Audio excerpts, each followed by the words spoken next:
Right, I mean, I think one of the issues with this is it's an enormous subject, and if you're doing a branch meeting on it, you won't be able to cover everything, but questions always come up, and you get more confident if you know more about the background stuff. In 20 minutes I can't cover everything, which is one of the reasons why we're recommending reading more stuff in the background. And just to follow on from something Yuri said, one of the things that made me pleased a long time ago was I was talking to someone who'd been to a few party meetings, and they said, what I like about you lot, the SWP, is I've been to different meetings where you say the same things but you say it in different ways. And I think the point was that if you just get the bullet points or whatever that you can give out later and say, well, I can just repeat these, that doesn't mean that you've thought through it and understood it. What Yuri's talking about, like making your own meeting, means that you're coming out and understanding the ideas you're putting forward, and that I think is what's key to what's going on. So racism is a very big subject. It's a subject that's in the news at the moment. Everyone's discussing it, but I think it's a subject that there's very little agreement on, because an awful lot comes out of common sense. People have common sense ideas about what race is, what racism is, where it comes from and how long it's been about. The view that I'm putting across, basically Marxist view, is that most of the things that people say about racism today are not true, and where they are true, they're often quite distorted. And this is, so firstly, I want to start with a definition of what you mean by talking about racism. Racism is about, let's put it, imputed inherited characteristics. It's the idea that there's something about a group of people which is inherited within them as a group. The reason for saying imputed at the front is that a typical one is black people are stupid or lazy. These are the things which racists will say, saying imputed because they're believed to be true, but often, as in that case, they're not true. So it's something that has come up. So why is it that these ideas come up? One of the things that I think is important if you're trying to get an understanding of racism, to describe it, is to think about what race is and what it isn't. One thing is, if you look about, I mean, just in terms of the English language, what the term race means has varied enormously over the years. That people, if you go back to read something from the Middle Ages or even from the 17th century or something, when people talk about race, what they're talking about is not usually what people talk about now. Sometimes it means something like ethnicity, sometimes it means something like tribe. The modern use is relatively recent, and I'm mentioning this because the argument that I'm trying to put forward is that racism as we understand it is a relatively recent concept. So that's the first and main thing that I want to get across. Also, partly because of that, it's something that's very variable. So if you look at the definition of black, which is a big issue in terms of who was black in America, in the 19th century particularly, if you were a person, if you were of African descent, you were black. If you were of European descent, you were white. If you had one parent who was European and one who was African, you were black. And you could say you were a bit black, but you couldn't be a bit white.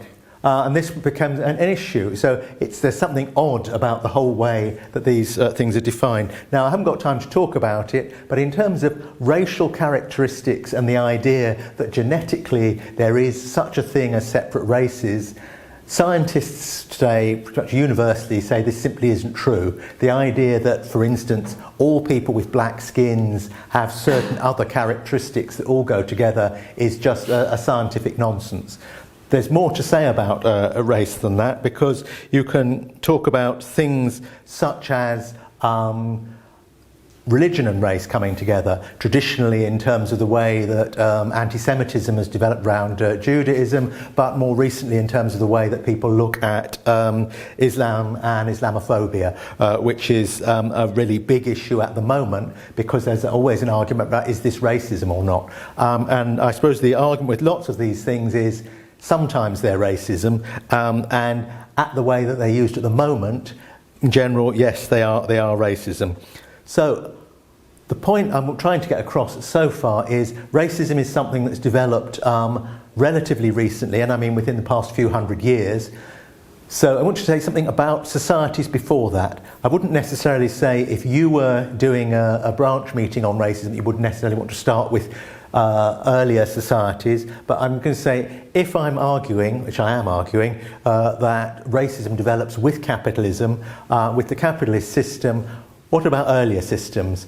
One view is that you could say, I mean a traditional view, I think the liberal view of racism is that there was more prejudice in the past, and as people have got more civilised, for want of a better term, there's been less racism. So if you go back to the past, there'll be more and more prejudice, more violence. With usually, people say, with the Enlightenment, you start getting ideas about freedom, and from that you get less and less racism until you get to the basic today, where in the West there's no real racism, certainly amongst liberals and the enlightened people. There might be amongst lower classes or so on. I think that this argument is wrong from top to bottom for a number of reasons.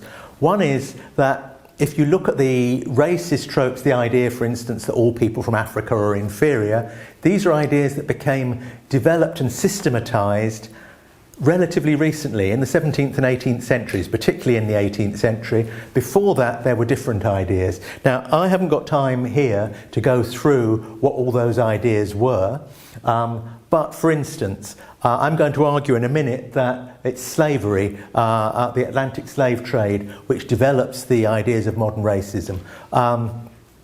But people say there was slavery in ancient societies, in Greece and Rome. And this is just look at the Mediterranean societies. There was slavery, which there was, and in the Islamic societies that grew up in the Middle East later on. But a couple of things to say about these. I mean, people may want to bring it up more in discussion later on. Firstly, it wasn't based on race or colour. It was quite possible to have white slaves, black owners, and also it wasn't based on the idea that slaves were inherently inferior as people. What I mean by this is, if you think about Greek society, it was quite, Roman society, it was quite common to have a Greek slave in a middle class, upper class house who would teach the children. So you would have scholars who were slaves. You would have people doing all sorts of skilled work who were slaves. If you come through the Islamic societies and later into the Ottoman Empire, it was quite often the case that quite high up ruling people came from slave backgrounds, advisors, military leaders, and sometimes whole regiments. Contrast this with the ideas of the 19th century that people from slave backgrounds were inherently inferior, or indeed were not far off from being animals. So what has changed in the intervening period? From those ideas, what I think you said about those societies is, by and large, those societies were not interested or didn't consider the idea of any kind of equality as being important. These were enormously hierarchical societies where there was an idea that the people in a ruling class or at the top were either at the top by right of conquest or by because God had put them there. This was very different from later capitalist societies.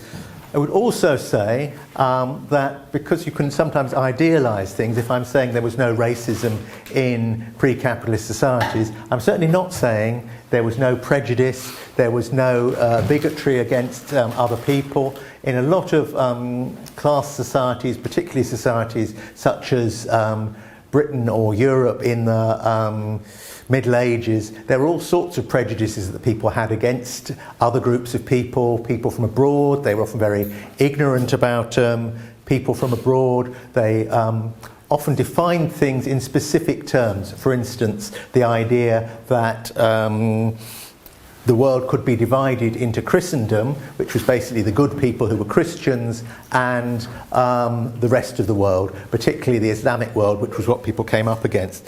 But it was very difficult in that period to say that people from other bits of the world were inherently inferior in a world where the Middle Eastern countries, the Arabic countries were technically more advanced, and where the ideals of wealth and civilization were what was happening in India and China, that people dreamt that Europe could hope to do what was happening there. So the vision that comes later on, that everything smart or new has come from Europe, was a new thing.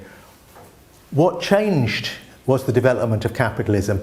For a number of reasons. One is that with the development of capitalism you get the idea, firstly, that you get a practical thing, that Europe does start advancing for reasons which technically, for reasons which I haven't really got time to go into at this stage, but it does happen over centuries, that Europe starting with shipping, but later in terms of arms and organisation becomes more advanced, and you start seeing a relative shift.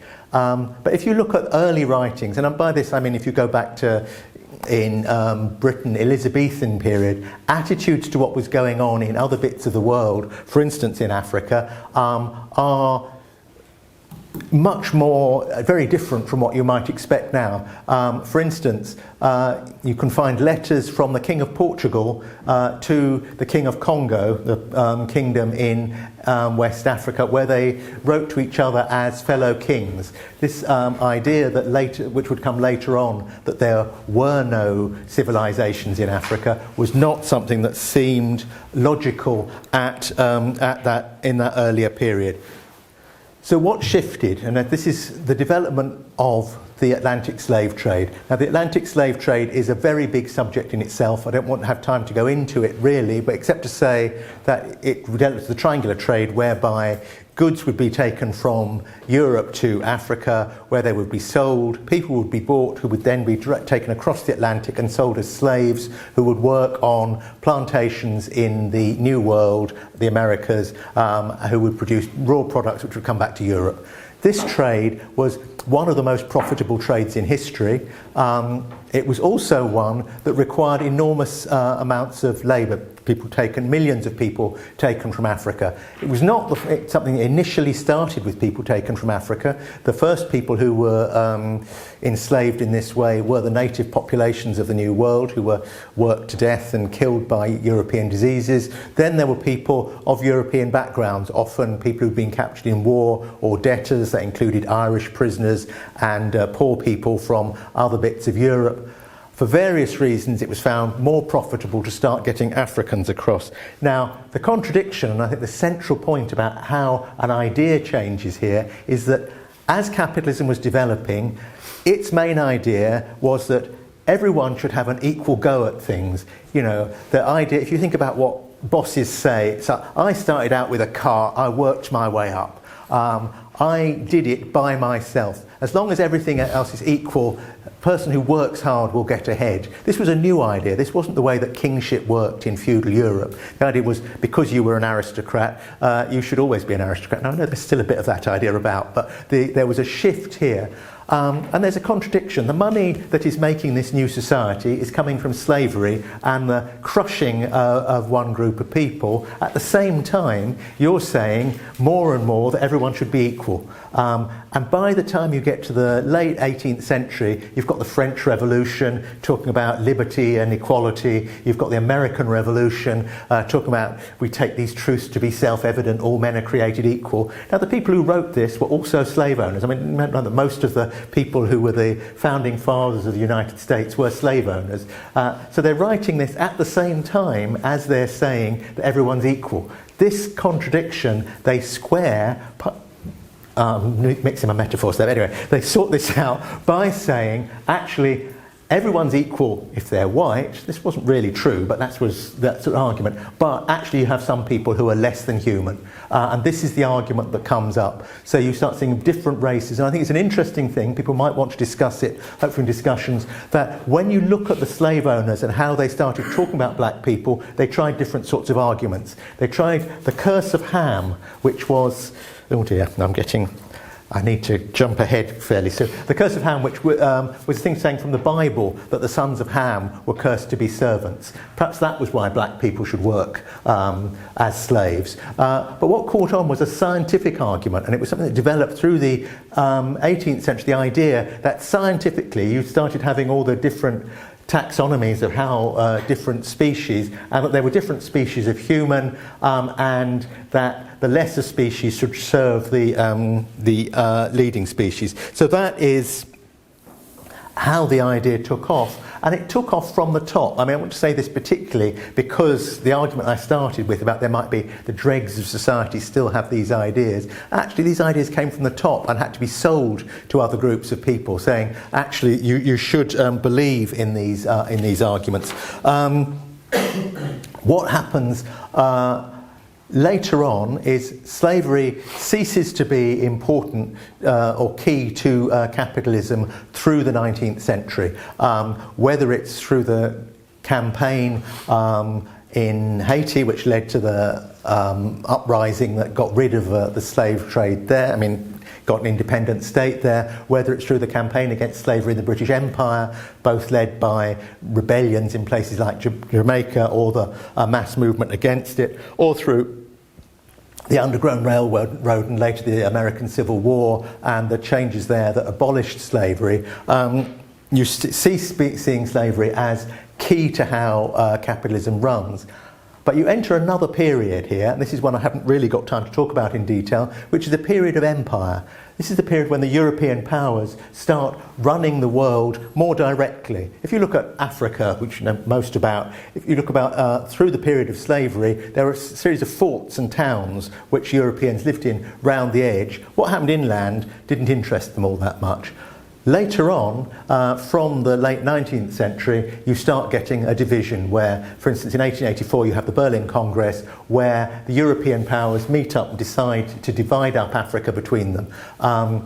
This was interesting for an eminently practical reason that expeditions, military expeditions from different powers, mostly France and Britain, were meeting each other inland in Africa and started shooting at each other. So the reason for the Berlin Congress was to get together and say, let's not have a war between European powers. It was nothing to do with care for Africans or people there, which is one of the reasons why no Africans were invited. It was another reason why this was possible, which was that European arms had now got to a stage where they could take on almost anyone. They've got better weapons than other people. This hadn't been the case 100 years earlier. People wrote back from there, the rulers wrote back that this must have always been the case, which was why you get this strange idea that there was never any civilization in Africa.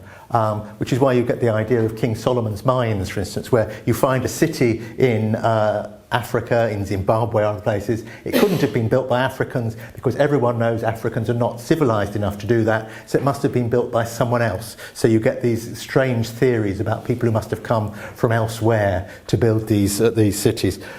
But it's interesting, if you look at the theorization that goes alongside this, it's a shift. In the earlier version, Africans and other peoples were seen as inferior, subhuman, something like this. Now they're presented as children. They're really not up to running things for themselves. We, the British or other colonialists, need to take over. We can run their countries and look after them. We'll develop them. And when they've grown up a bit, in a few hundred years' time, perhaps they can look after themselves. So this is a shift. This is the time of the white man's burden. For people who haven't heard the poem by Kipling, Take Up the White Man's Burden, it was a call from allegedly Britain to America saying you should take an empire too, and the white man's burden is to civilise the world by ruling ungrateful children. It's the term that they use in the poem, which is everyone else. So this is a view which lasts really, I mean, arguably it's still used, but it lasts really until roughly the Second World War, till you start seeing the breakup of empire and the independence movements afterwards. And this is what I've really run out of time. This is something you should learn about when you're doing meetings, is planning your timing better so that you can get in all the arguments that you want to get across, because I want to talk about, very briefly, a more recent thing, which is a relationship between the continuance of imperialism. The colonial empires may have ended, but actually imperial control by Western powers over what's going on in the global south has not ended. So you see an ongoing argument about why it is that people in Western governments have a right to intervene in other parts of the world, and particularly in the Middle East, which has been an area where the real reason is to get control of resources, particularly oil. The argument that has been put forward in the past 30 or 40 years, well actually longer than that, but specifically in that period, is that it's because it's a particularly barbaric area, an area which is dominated by Islam and by a religion which is not compatible with the ideas of the Enlightenment, the civilizing ideas which developed in Europe in the 18th century and onwards. Now, I think that one of the things that you need to be aware of is a contradiction here in the ideas that developed in the 18th century, because people will say that this is where you had ideas of liberty, ideas about equality, and all the kind of ideas which are popular at the moment.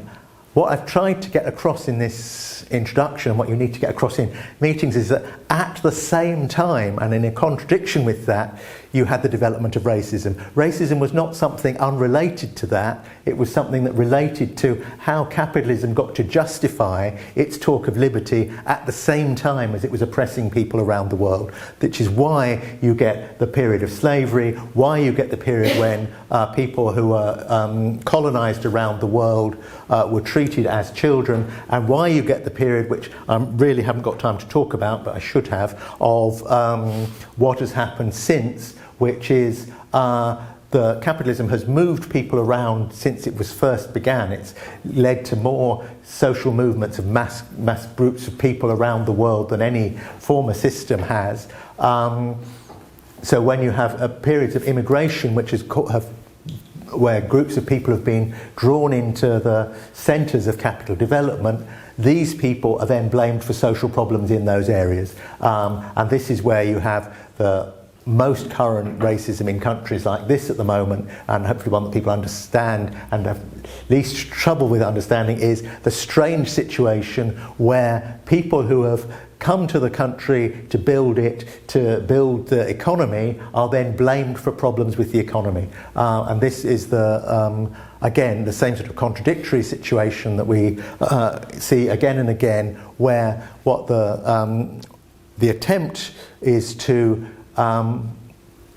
explain things in a way that allows the capitalists to be responsible for freedom and for liberation, and that people should unite with them against each other. I think this is the key thing, because the final question is, what's it all for? I keep saying that racism has developed as something which is not a real the races are not real, the arguments about what is wrong with different people are not real. I mean, to some extent, this is something I've been doing a lot of recently. If you read books from the 18th century or the 19th century, it's almost funny to see the shifts in what it is that is wrong with black people or Chinese people or whatever, because sometimes the same things appear for different groups of people in no particularly logical way, because the main thing that they're trying to do is divide people up, to explain why the people who are in charge should stay in charge